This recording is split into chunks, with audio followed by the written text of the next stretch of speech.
السلام عليكم. أهلا بيكم في عالم التطبيقات. لو أنت مهتم بعالم التطبيقات تقدر تشترك في قناتنا عشان يوصلك كل جديد في عالم التطبيقات، وياريت تفعل الجرس كمان علشان نقدر نساعدك عن كل التطبيقات اللي أنت محتاجها في حياتك ونقدر نوصلها لك بشكل سهل وبسيط.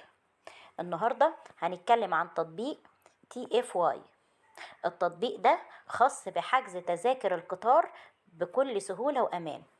التطبيق ده خاص بالمملكة المتحدة إنجلترا.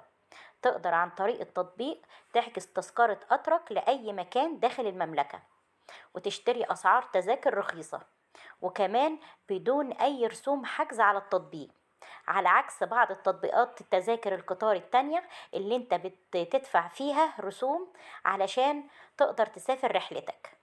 التطبيق ده بيوفر لك الوقت والجهد. عن طريقه تقدر تحجز تذكرة أي قطار داخل المملكة المتحدة. إذا قمت بشراء تذكرة السفر على تطبيق TFY تقدر تغطي بنظام سداد التأخير التلقائي الخاص بيك، يعني تقدر ان انت كمان تحجز القطر او تلغيه وتسترد كمان فلوسك.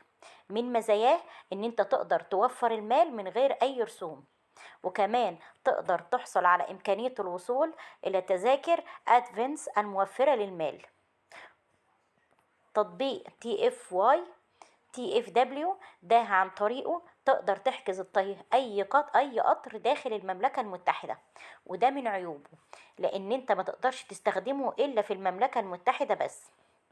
بيوفر الوقت والجهد والمال، وكمان تقدر تحصل على تحديثات للسفر ومعلومات عن كل الرحلات وعن الأسعار وعن الخدمات كمان اللي بيقدمها القطار، والقطارات ذات المساحة الكبيرة والمساحة الصغيرة.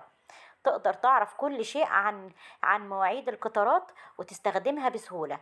يعني تقدر تعتبر التطبيق ده خزنة لأي تذكرة قطر وانت مسافر تقدر تستخدمها، وبتحصل على بعض العروض بعد ما تستخدم التطبيق لما تشتري كذا تذكرة من على التطبيق.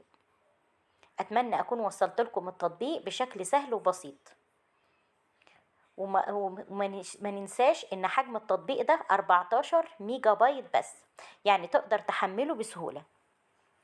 ولو كان التطبيق وصل لكم بشكل بسيط وسهل ياريت تبلغونا في التعليقات، وكمان مستنية تعليقاتكم على التطبيق سواء كان سلبي أو إيجابي. ولو انت شفت في الفيديو اي تعليق ياريت تبلغنا بيه.